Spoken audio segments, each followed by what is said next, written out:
Hello. Welcome, everybody.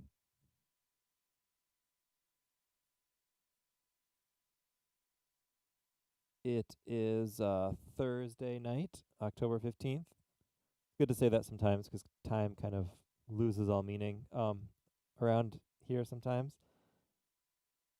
I hope everybody's doing okay.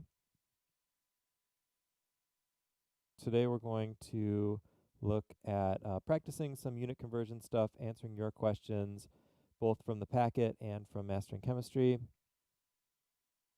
Hey, Alyssa. Hi, Maria. And then we'll go into the next part about moles.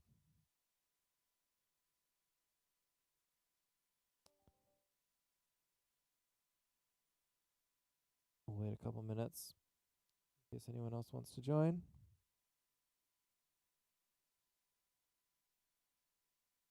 A little colder out there today. It's okay. It just means we get to wear sweaters and drink tea.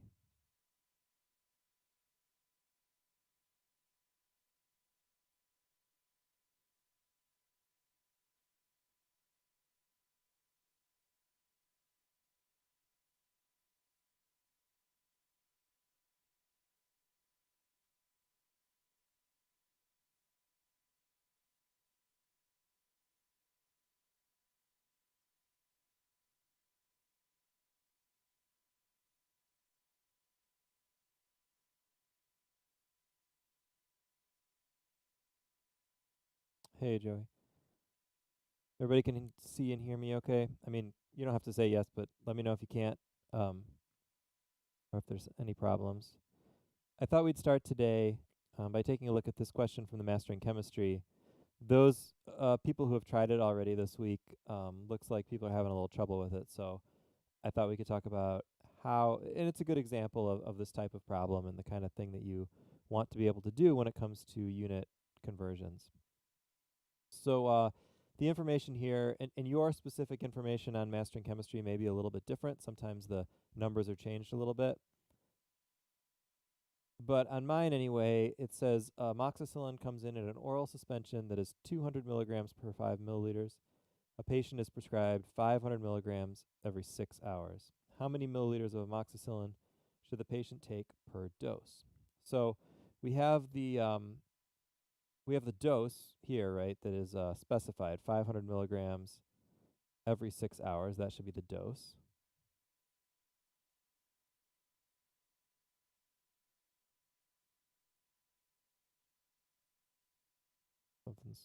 Something's slowing down my computer here.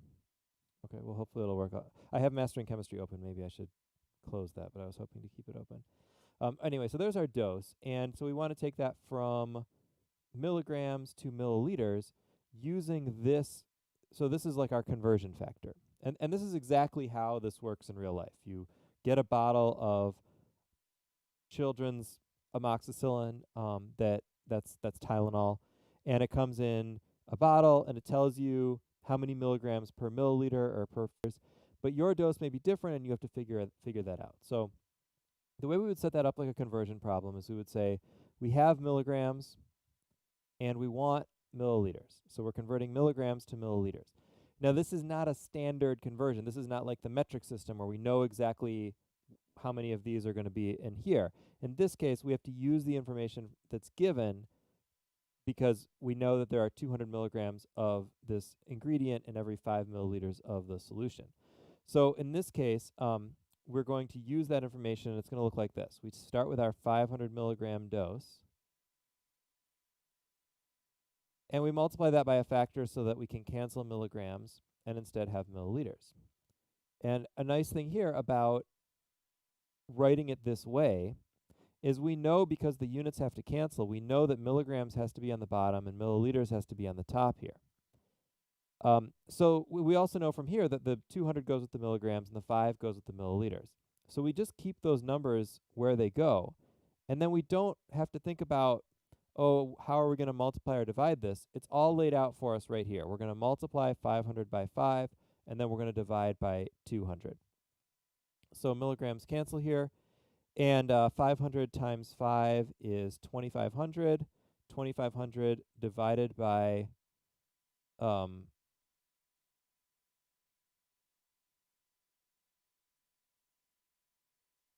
200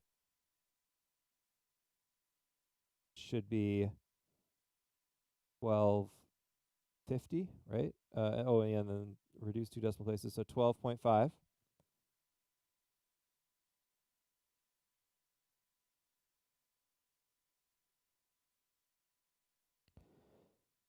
So that's how our calculator would likely. The question, interestingly, says express your answer to one significant figure. So we calculated the dose as 12.5 milliliters, but how we actually want to report that is to round all the way down to just one significant figure, which is our first one, the 1 here. So one significant figure is just 10 milliliters, assuming that 0 is not significant. If we really wanted to make it clear that that 0 is not significant, we could write it in scientific notation and write 1 times 10 to the 1 milliliters. And that makes it really clear that there's only one significant figure there. Now, why would we do that? Well, medication, it turns out, when you see the information, the measured quantity on like how much is in a particular thing, that all often is reported to only one or two significant figures. So if you have a 200 milligram tablet, it may be that that tablet is allowed to be anywhere between um, plus or minus 1 on whatever the significant figure is. I think the standard is usually about 10%. So if you have a 100 milligram dose, that means that it should be plus or minus 10. So that's telling you that that 100 milligram measurement actually has two significant figures, not three, and that your 100 milligram pill could actually be anywhere between 90 and 110 milligrams and still be within spec for the dose for that medication.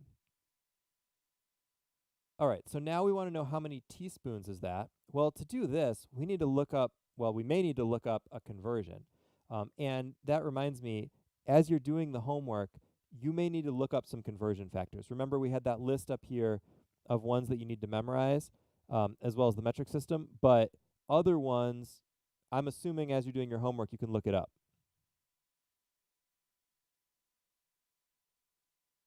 All right, so question, could you also do 500 milligrams 0.0002 teaspoons per milligram? How do you know that? Oh, okay, so I see what you're doing. So you're doing 5 divided by 200. But that's still not 0.000. Um I don't think that's the right number. I think it should be 0.025 teaspoons per milligram if you're going to do it that way.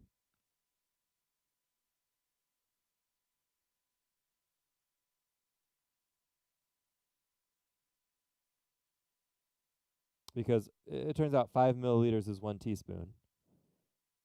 So it's so that's what we're going to use here. So you would look that up and say 1 teaspoon is 5 milliliters. So then we can do another conversion. We can take our 10 ml dose from before, and this one's pretty simple to do in your head, but let's just write it out anyway. 10 milliliters times, we want to convert milliliters to teaspoons. And we're going to go 1 teaspoon per 5 milliliters. So that's 2 teaspoons. Okay, so you got that from Google. Yeah, I mean, so remember that milligrams per teaspoon, those are different measures. Milligrams are a measure of mass, and teaspoons are a measure of volume. So there is always 5 milliliters in a teaspoon, but the amount of grams in a teaspoon, that's really more like a density or a concentration. And so for different medicines, different companies, whatever, that could be very different.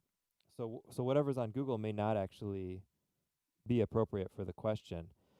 This actually can cause real dangerous problems when it comes to this type of medication, because I don't know if it's still the case, but there used to be like child's liquid amoxicillin or ibuprofen or whatever, and then there's also infant drops. And the infant drops are much more concentrated because the infants can't drink, a whole teaspoon or whatever of the stuff. But the problem with that is if you accidentally grab the wrong one and you think like, oh, my kid gets a teaspoon, but you actually give them a teaspoon of the infant drops, you could be overdosing the child. So it's important to note the dose really carefully, as well as what the actual concentration of the medicine is. All right, and then the last part of the question, we can go teaspoons per day. The dose is 500 milligrams every 6 hours. So in this case, yes, we could set this up as a whole big conversion, but it probably makes more sense just to think about this a little bit more. If it's every 6 hours, that's going to be 4 doses per day. So 4 doses per day. Each dose is 2 teaspoons. That's going to be 8 teaspoons per day. So the way we would write that as a conversion, just to practice, we would say 4 doses per 1 day, and then we would convert doses to teaspoons, knowing that there's 2 teaspoons per dose. So doses cancel, and we end up with teaspoons per day.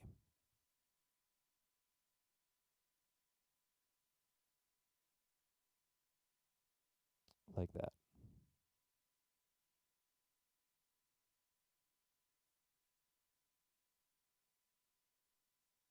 All right, so that's how you do that sort of thing.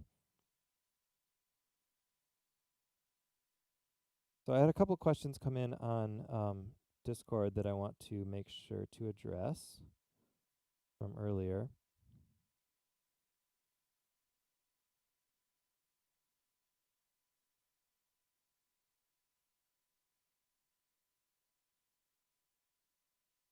Okay, so one is looking at problem 28 from the packet, so this one here. So hopefully you had a chance to try this. The backpacker carries 2.5 liters of white gas as fuel for the stove. How many kilograms is that? So we're going from liters to kilograms. Given liters, going to kilograms. We don't have, so this, we can know a couple things about this. First of all, we have to use the density. How do we know that? Because we're going from volume to mass. So anytime you're going between volume and mass for the same substance, you're going to use something like a density or maybe a concentration, but in these cases, it's a density. The other problem we have here is density can be reported in kilograms per liter, but that's kind of a unusual density for chemistry purposes. And in fact, our fuel density that we see here is in grams per cubic centimeter. So that's not liters, that's not kilograms. But what that means is we can convert those into units that we do know. So we know how to get from grams to kilograms. So if we could get this measurement into grams, we could get it into kilograms. And the same kind of thinking, we could get liters to cubic centimeters because cubic centimeters are the same as milliliters. So from liters, we can go to milliliters. And now, also keeping in mind that that's the same as cubic centimeters. And now we've completed the cycle. We can go from liters to milliliters. We can use the density to go from milliliters to grams. And then we can finally go from grams to kilograms. And then you can solve it through. But it starts with 2.5 liters. And then we're going to follow our pathway. So we're going to go liters to milliliters to grams to kilograms. So liters to milliliters, milliliters to grams, and grams to kilograms. And that'll give us our answer in kilograms. Okay. So now once we put all the units in, we can put in our numbers. And for each conversion factor, we think about how do we get those numbers. So between milliliters and liters, that's always the same. There's 1,000 milliliters in a liter. Or we can say there's 1 milliliter in 10 to the minus 3 liters. Same thing. For kilograms and grams, we've got a similar one, 1,000 grams in a kilogram, or we can think of that as 10 to the minus 3 kilograms in a gram. And then for grams and milliliters, that's our density. So the density tells us that there are 0.79 grams in 1 milliliter.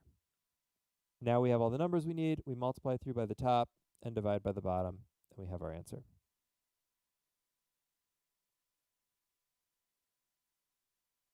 All right.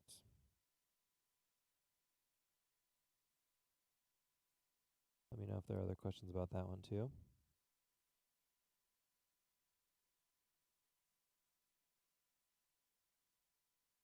All right, so Avogadro's number is something we're going to talk about today, so it's worth reviewing this too. We kind of skipped over this, but expand this out to a full number. What would that look like as a full number? Well, this is a good test of scientific notation because it's a really, really big number, 10 to the 23rd.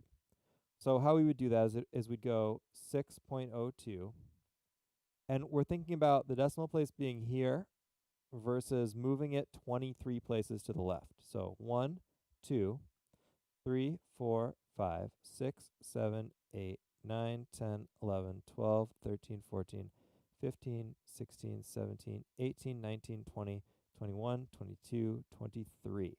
So that is the full number that is expanded from that scientific notation. Whoops. So now we're not going to have that decimal point there anymore. And, we can add our commas if we want also. So that's what that number is. It's just a really big number, but we'll talk about what it means today.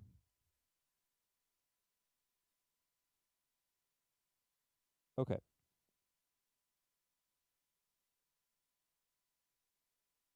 So moving on, we're going to talk about this this concept that is always associated with chemistry called the mole.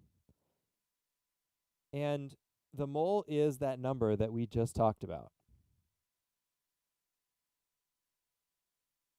1 mole of something is 6.02 times 10 to the 23rd of that thing. So notice there's no units here because the mole is just the number. So it's that huge number. It's just a huge quantity. The same way that we would write 1 dozen equals 12. Or 1 pair equals 2. So those are all just words we have for numbers so that we can count things in really big quantities. And why do we want to count things in this big of quantity? Well, when they're extremely small. So we use this number so that we can count atoms in a batch size that is actually reasonable for our own tools. We can't count individual atoms in the lab. They're just too small. But we can count batches of this in the lab because, as we'll see, taking a batch of that many atoms brings it up to an easily measurable amount in grams. And we'll see that in a minute. So the first thing that I want you to know about the mole is that it's not anything specific to chemistry. It's just a big number, and it's just a way of counting things in big batches. And if you get confused about this, imagine substituting the word dozen or pair, and you should be able to kind of think through the answer in the same way. So if we say here, how many carbon atoms are there in 3.75 moles of carbon atoms? So think about, again, dozens here. How many carbon atoms are there in 3.75 dozen carbon atoms? So what would you do? You'd take that 3.75 and you'd multiply it by 12 because it's multiples of a dozen. And we're going to do the exact same thing as a mole, which is why we put this together with the stuff from Tuesday, because the mole is really, we can think about it as another type of conversion factor. So we can say 3.75 moles of carbon. And then we want a factor that goes from moles of carbon to atoms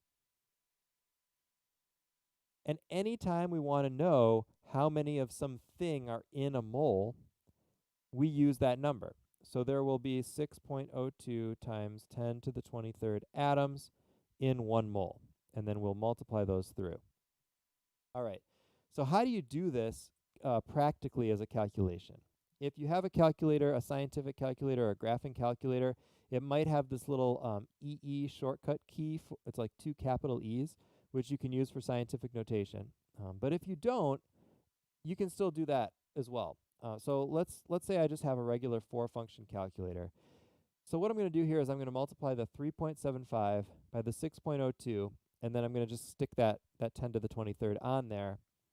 So 3.75 times 6.02 is 22.575. I can round that to 3 significant figures. So that's 22.6. And then I just add that times 10 to the 23 atoms of carbon.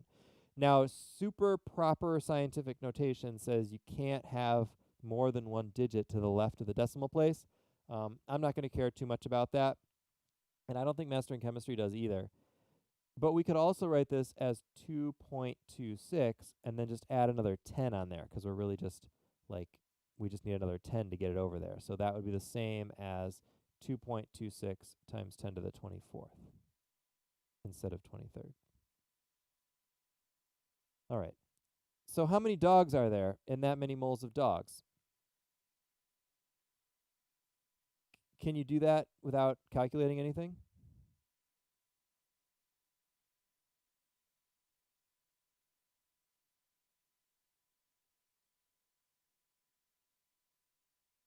Does it change anything that we're talking about dogs now instead of carbon atoms?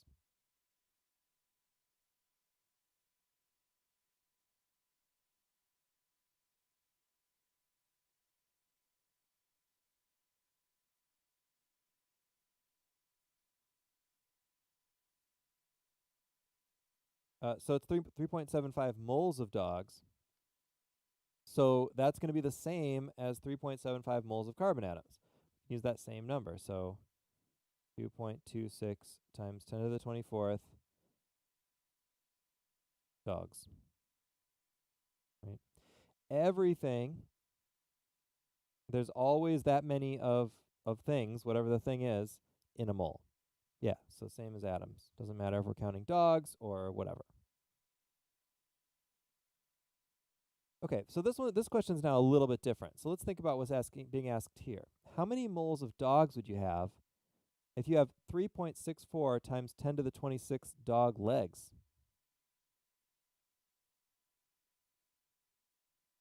What's different now?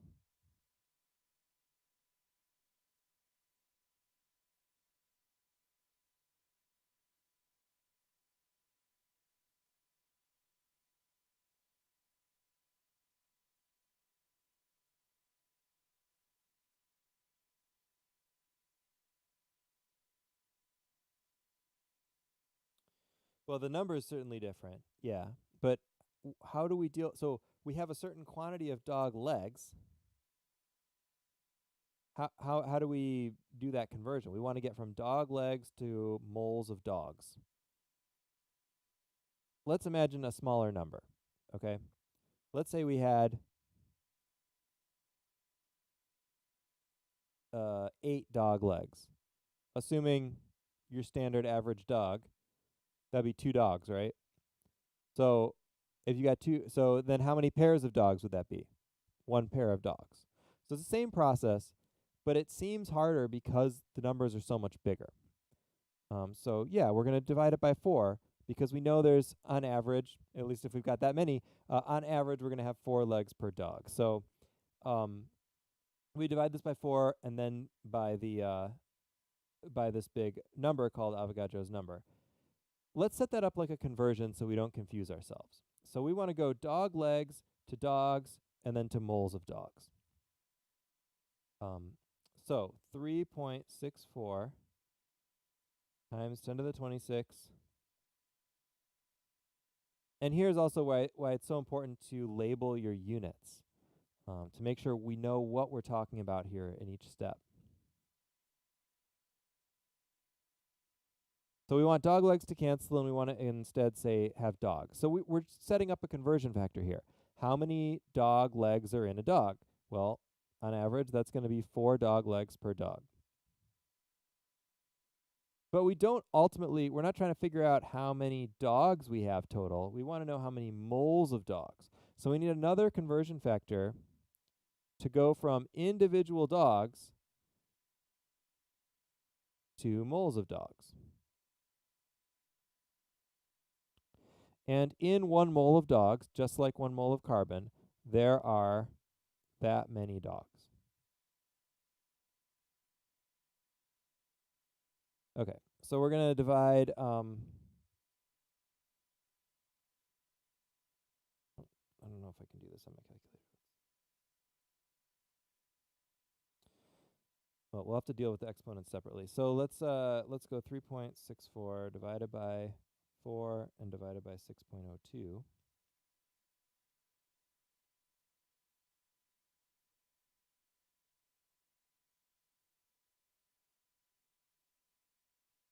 If you have a fancier calculator, this might be easier. But what I get here, if I just divide the top parts here, so I do this divided by 4, and then divide it again by 6.02, I've got 0.151, and then 10 to the 26 divided by 10 to the 23 is 10 to the third. So I'm going to reduce that a little bit, and that is 151 dogs, or 151 moles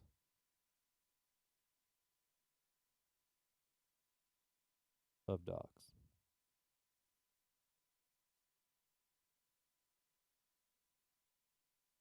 So that's a lot of dogs. So as you can see, like this number, this giant mole number, it makes no sense for counting anything tangible. It only makes sense when we talk about things that are so unimaginably small that we need this huge number to actually make it make sense. And the reason that we use it goes back to what we talked about last week with the chemical equations. When we think about chemical equations, chemicals interact with each other in whole number ratios. Like we said, okay, you got to have 2 of these to react with 1 of these and make 1 of these. So those whole number ratios means that we're counting. But in a lab situation, when you actually have the chemicals, you can't count the compounds. All you can do is weigh them. So we need something that allows us to count in big enough batches that we can measure them somehow. And that's where a lot of these ideas come in. So the relationship between this is something called the molar mass. And the molar mass is defined as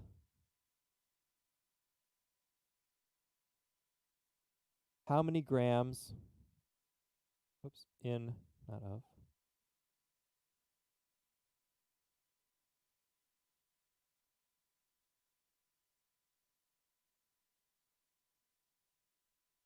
how many grams there are in 1 mole of a substance. So per mole, how much does a mole of something weigh? And that's a number that for individual atoms, we can actually get from the periodic table. So if we pull up our nice periodic table again, the number that is underneath each element's name is called its average atomic mass, or atomic mass. Remember, we kind of made a special distinction for that one, and we said it's not the mass number. It's not just the protons and neutrons. It's something else. And here's where we're going to use it. It's the average of mass of the nuclei, but it also is the mass of 1 mole in grams. So for example, the number under carbon here is 12.011. So that means that if we have 1 mole of carbon atoms, that's going to weigh 12.011 grams. And that's a really useful quantity because that's a number that we can deal with. You know, you can go in the lab and you can weigh 12.011 grams of carbon. And if you've done that, then you've counted a mole of carbon atoms. You've got a mole of carbon atoms there if you've weighed exactly that much. So if we think about fractions of moles instead of counting individual pieces, now we can start counting our atoms by weighing them, and that's extremely useful. So this is going to be the case for any atom. And in a compound like methane, we can calculate the molar mass by just adding up all of the masses for the individual atoms. So for methane, we're going to have a carbon and 4 hydrogens, and that's going to weigh 12.011 grams for carbon, plus 4 times the mass of hydrogen. So let's look that up. 1.098.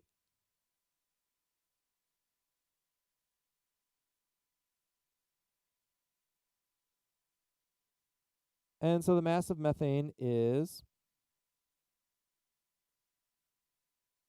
wait a second, that's not right. It's not, it should be 1.0098. So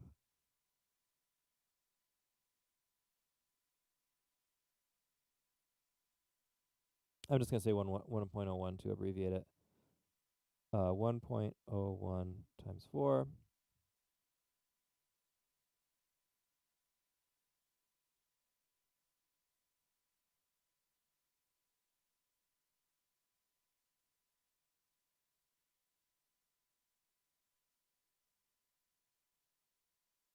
So let's take a look at this little quantity right here that I just wrote down. This is grams per mole. And we can write it like this as a unit, kind of like we did with density, where we have a little slash, like grams per milliliter or something. But we also should recognize that that means 16.05 grams in 1 mole of methane. Notice I left that E off here. The abbreviation for mole is MOL. It's not much of an abbreviation. Obviously, we only lose 1 letter, but that's just how it is. We can't use M because that's meters. We can't use MO because that's months. So we got to use MOL to abbreviate moles. So again, if we took some methane, if we weighed out 16.05 grams of it, then we know how many individual molecules we actually have, because we can do that conversion between weighing and counting.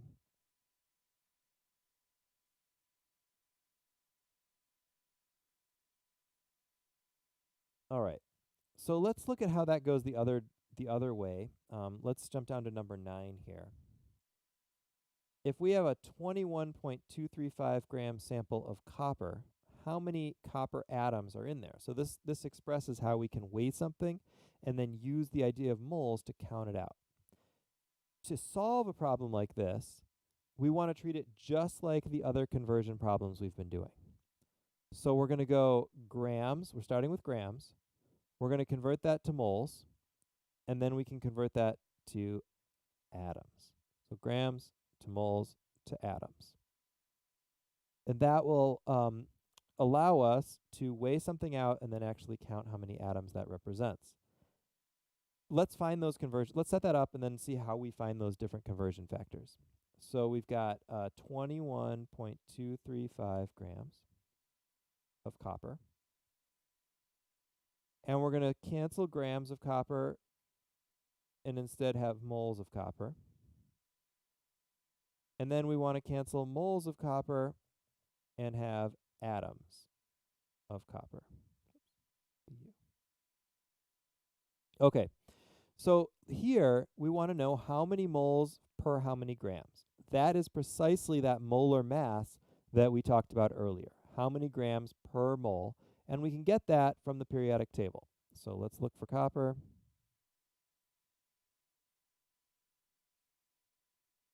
And my thing is small.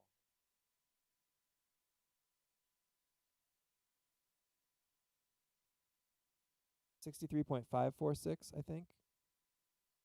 It was really small on my screen, so that may not be right. So that's how many grams are in a mole, and we get that from the periodic table. Then for the next part, anytime we want to know how many of something is in a mole, how many of a quantity is in a mole, it's always the same. So it's always 6.02 times 10 to the 23rd in 1 mole. All right, so then we go through and calculate that, and we've got our number of copper atoms.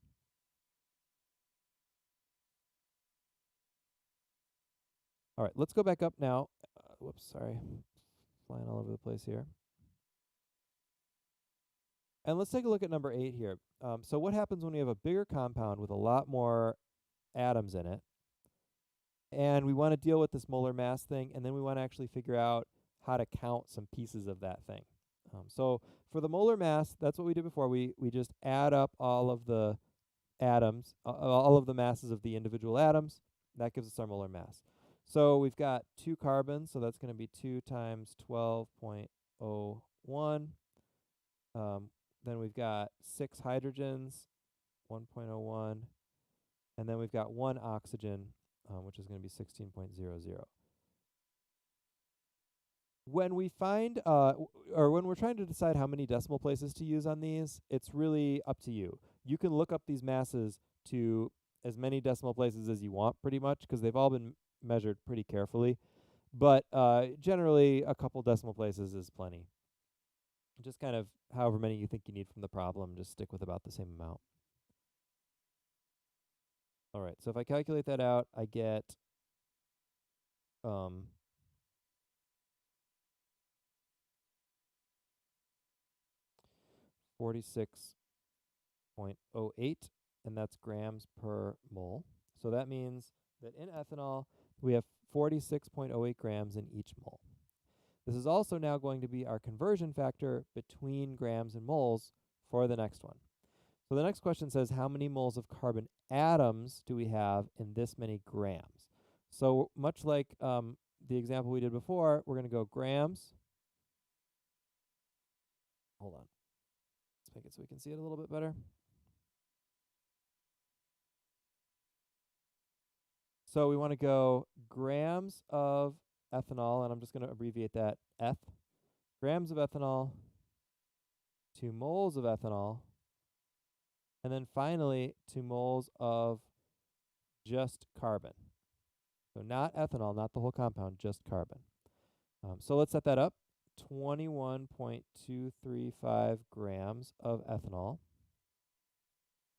And so we're going to follow our plan here and cancel each step of the way.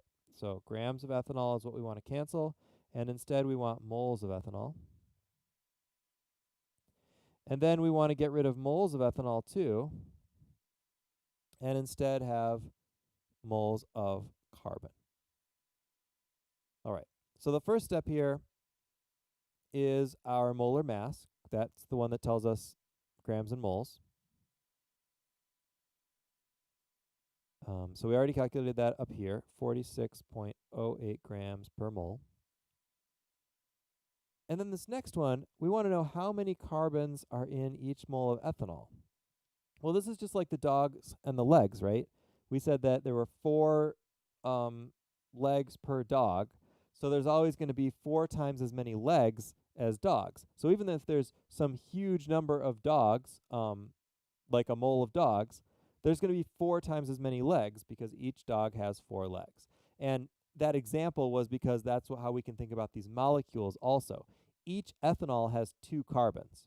So we're always going to have 2 carbons for every 1 ethanol. Whether we're talking about an individual molecule or an entire mole of molecules, a big batch of them, there's still going to always be twice as many carbons as full compounds. So then to evaluate that, we would go take this first number, this first mass, divide by 46.08, and then multiply by 2, and that tells us how many moles of carbon atoms we would have. All right, so counting by weighing, weighing and counting, that's what's going on with moles here. Any questions about those before we get into formulas and reactions?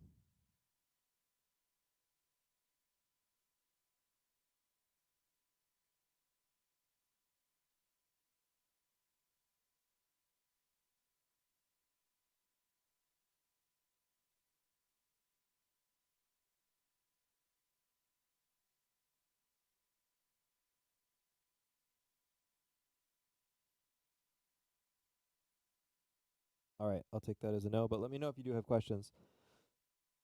So what we're really doing here is we're finding the relative moles of each type of atom within a compound. And again, it sounds fancy because we're using that term mole, but what we're really just doing is counting and looking at the relative number of each. So if you have, for example, 2.5 moles of ethanol, how many moles of carbon do you have?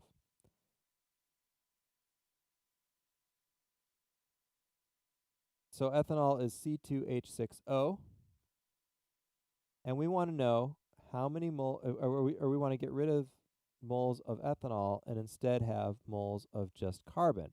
So this is just like we did before. Um, and here we can see from the formula that there are 2 carbons in the formula. So there's always going to be 2 moles of carbon for every 1 mole of this, so we just have double the amount. Yeah, so question, we only use Avogadro when it's atoms per mole.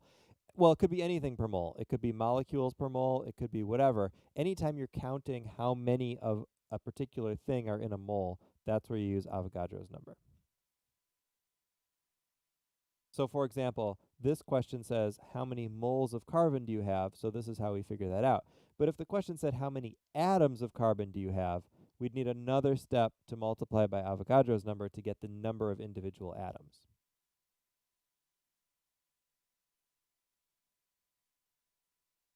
All right, so let's look at what happens when this gets a little bit trickier. You have 6.32 moles of chromium 2 phosphate. So here is this compound, chromium 2 phosphate. And if we look in at that formula here, it's there's a lot of stuff going on there. For that formula, we've got 3 chromiums per formula unit, and we've got 2 phosphates. So how many moles of chromium do you have? Well, we're going to do this the same way. So we start with that 6.32 moles of the compound.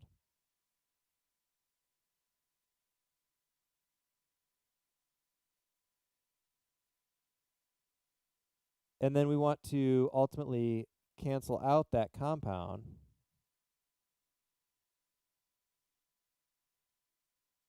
And just look at the chromium. And so we can see pretty clearly from the formula that we have 3 chromiums in each whole compound. So there's 3 moles of chromium for each mole of compound. So imagine that you had a batch of those things. Make that batch size whatever you want, a dozen, whatever. You have 3 times as many individual chromium atoms because each compound needs 3 of the chromium atoms. And so then you can set that up and you have however many moles of chromium. Let's jump down to oxygen. We're going to set this up the exact same way. We still have 6.3. It's going to be 8 times, right?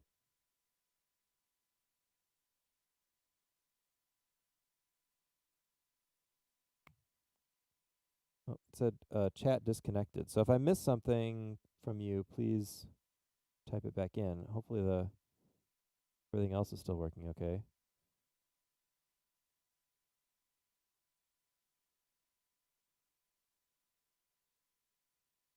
Okay. So we're going to use the same idea now, and I don't think there's an example here. So there's some more examples for doing these conversions that you can do for practice. For the last thing then, I want to look at how we deal with this in chemical equations. And it is the same. I mean, we're doing basically the same thing, but sometimes it can be confusing in different contexts. So I want to give you an example here. All right, so let's see, we have one of our equations from lab this week where we used magnesium solid and reacted with oxygen gas. So this was this past week and also, or yesterday and also last week. And the compound we made was magnesium oxide. That's the white. So this was the silver ribbon that you folded up in the crucible. You heated it up with your torch until it burned brightly, and then it left behind this whitish material. This is not balanced, right? So to balance this, we have to put a 2 here and a 2 here.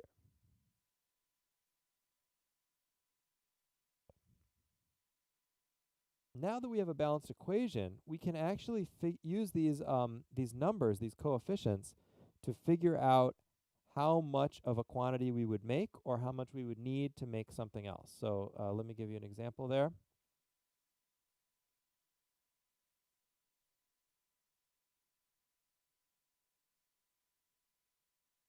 How many moles of magnesium oxide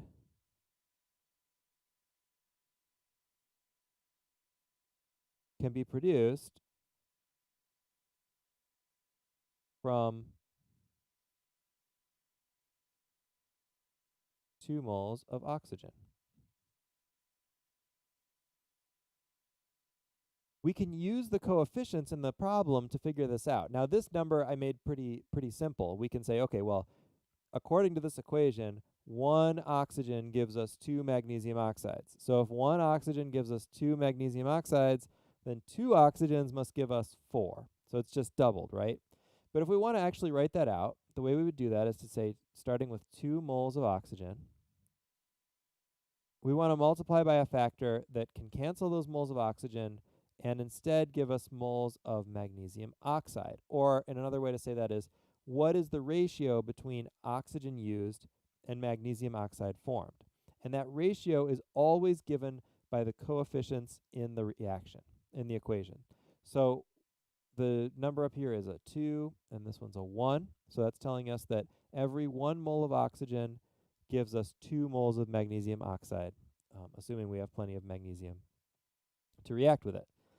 So then we can make, to answer the question, we can make 4 moles of magnesium oxide from 2 moles of oxygen.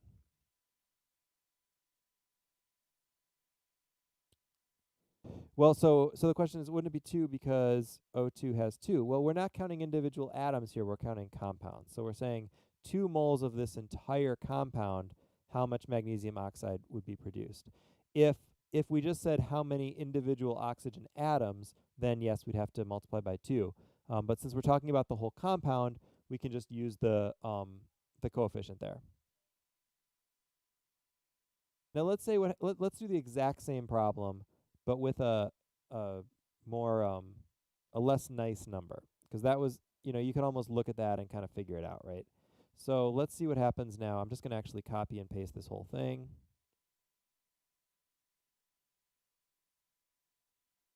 But instead of 2 moles of oxygen, and I'll use a different color so you can see clearly that it's changed. Instead of 2 moles of oxygen, let's say we want to know how many are going to be produced from 0.30.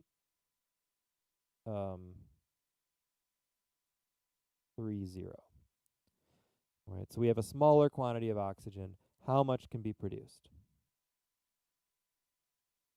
We're going to use the same ratio here because we still have the same chemical equation. So we still have 2 magnesium oxides formed from every 1 mole of oxygen. The difference is we're starting with less oxygen. So we're still going to double that, and our answer is going to be 0.60 moles of oxygen. So then even if these numbers were even weirder, if there were 5s and 7s and 13s and whatever, you just take those numbers and you put them there, and that's called our molar ratio, and that allows us to figure out how much we can produce from another part of the equation, knowing another quantity.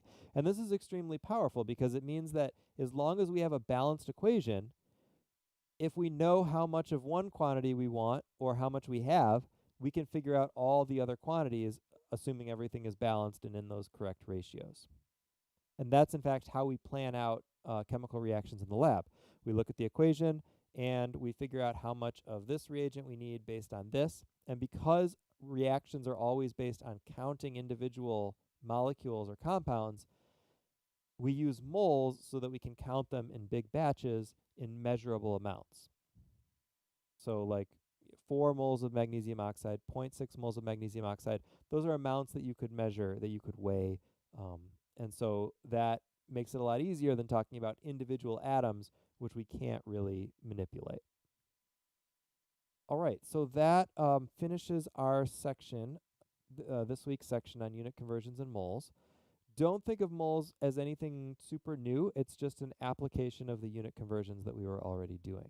So there's practice on all of this stuff in mastering chemistry. One thing that I will caution you, in order to correctly weigh or correctly calculate molar masses, in order to correctly write down equations and get the correct coefficients from your balancing, you also need to be able to write down the formulas from the names. So if that's several chapters back now, but if you still don't feel comfortable writing down, say, copper 2 phosphate or something, and figuring out the correct formula for that, please take some time to keep reviewing that, because that's not going to go away, and you're going to need to be able to do all that stuff to do this stuff that we're doing now. All right, any other questions for tonight?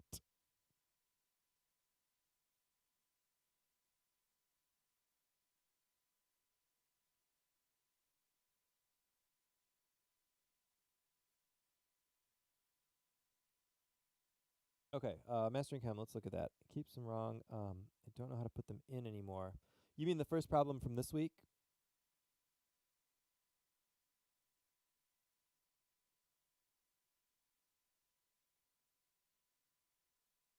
I have that up here.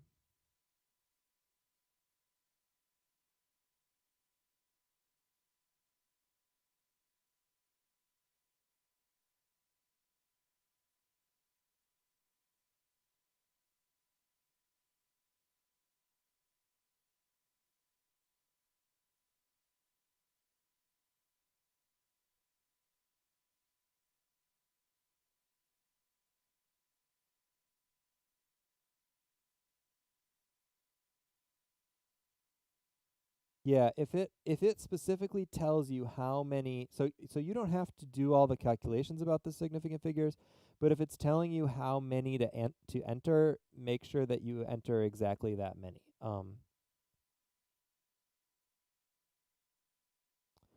So let me see. I think I can see those answers here. Student data view.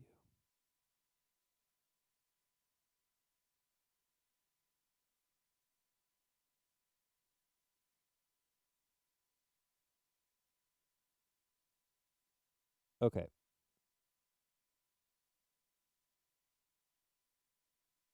I,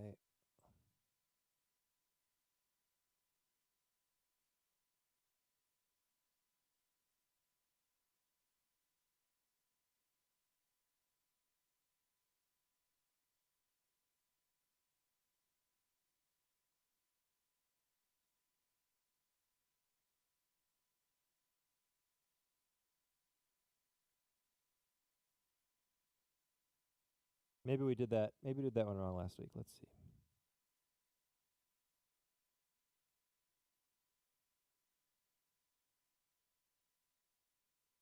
That was this one. Okay. So it should accept either of these answers, 140 grams or 1.4 times 10 to the 2. Yeah. When I'm looking, so I can see all the answers that people put in here anonymously. But let's look at some of the ones that are going in wrong.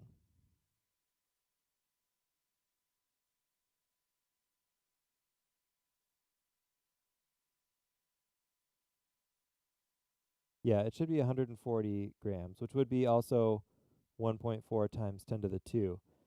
Um, it looks like what's happening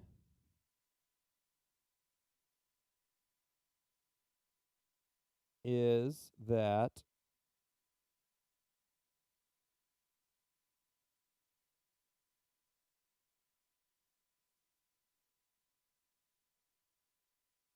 let's see.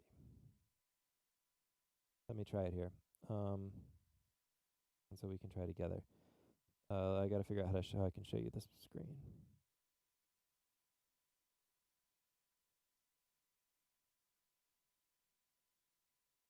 Okay, there. I think you can see it now. Move it over a little bit.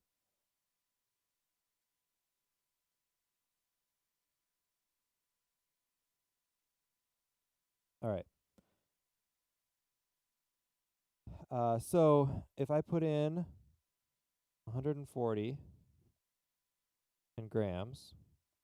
What do I get? I get correct. Okay, so let's try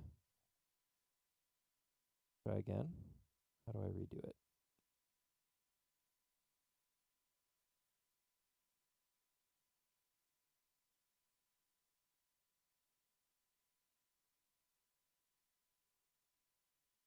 No, I don't want to.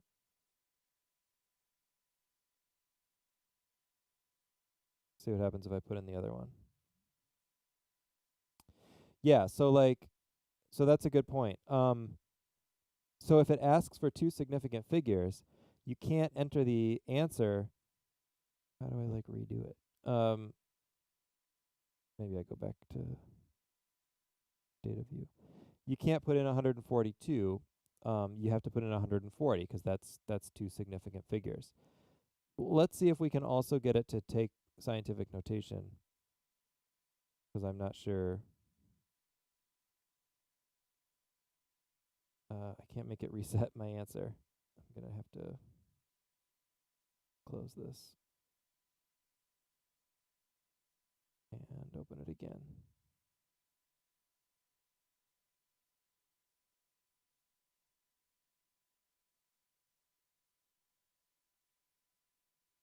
Nope, that's the chat now. Sorry, everybody. Sorry, this is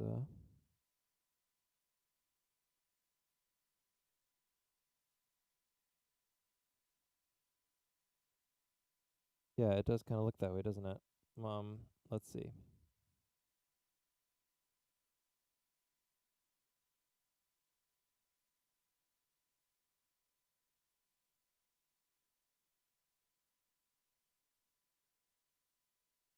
Yep, it's not letting me reset it. I'm gonna have to log out and log back in again. Let me try another one.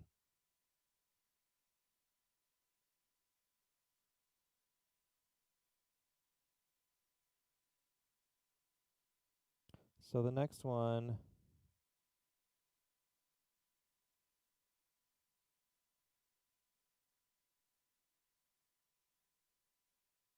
Oops, sorry, that's not up yet. Let me turn it on here. All right, so the next one, I think it's 56 is the answer. So instead of writing 56, let's see if I can write that in scientific notation, what that would look like. So to do that, I have to go 5.6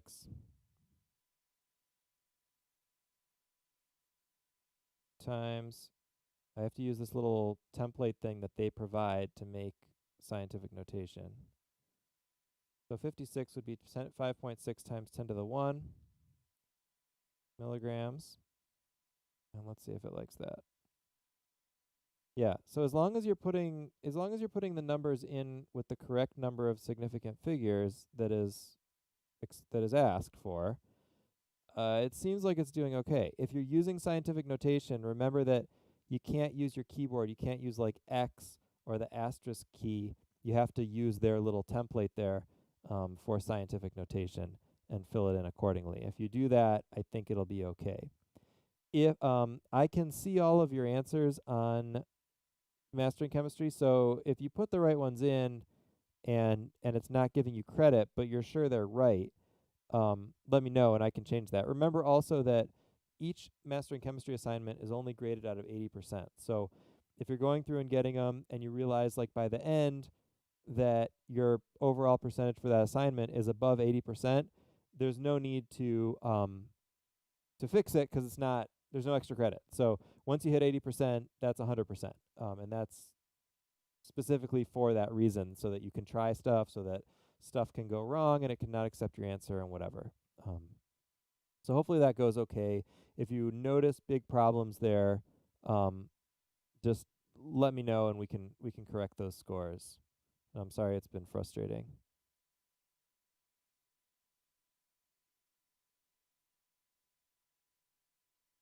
Yeah. All right. Anything else tonight?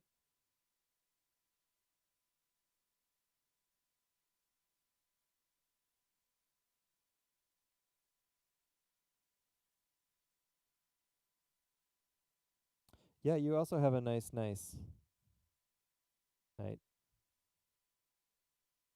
Um, All right, I'll be around. Send me questions if you've got them. Email, Discord, whatever, and I'll try to get back to you as soon as I can. And I'll see half of you on Wednesday, and hopefully all of you Tuesday morning for the next live class. So good night, everybody. Thanks.